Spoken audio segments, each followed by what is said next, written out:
shirt on because she didn't want my fat belly getting in the picture. So we're getting ready to put the connecting rods on, and I'm going to show you about the cylinder sleeve that goes on here. Now this piston cup, you got to be careful not to damage this. So I'm going to show you one putting it on outside the compressor, and I'm going to show you one inside the compressor. So on the outside, you just take the cylinder sleeve sideways like this, and you work it, you push it, push up on this, push up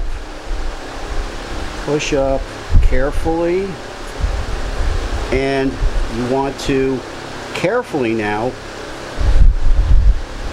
fold it back, and once you get the seal, you can see it's fine, it's in there, it's not, you should be able to see that.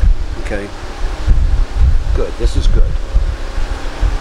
What I'm going to do now is I'm going to put the compressor in. Now I'm going to show you how to put the other sleeve on once it's inside. Sometimes you don't have to take the compressor apart to change a piston cup. You could do it while it's on the compressor.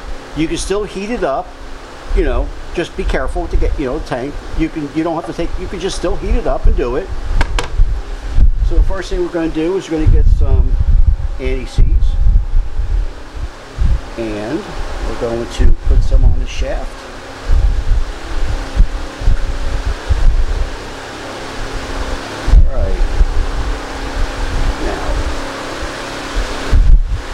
Have the spring,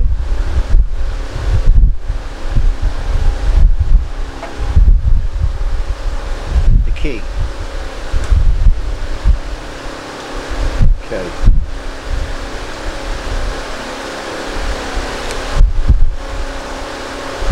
The key is actually kind of big. Why they put such a big key in there? Don't really need that one.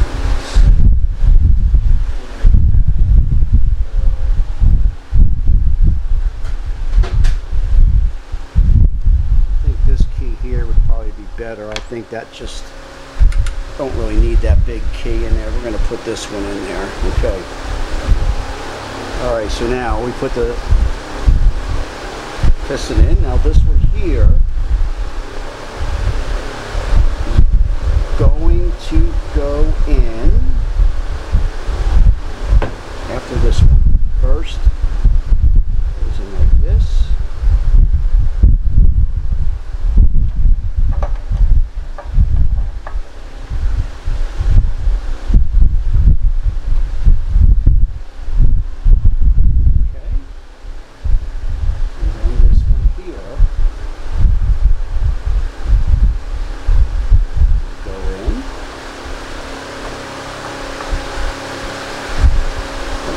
Stop here for a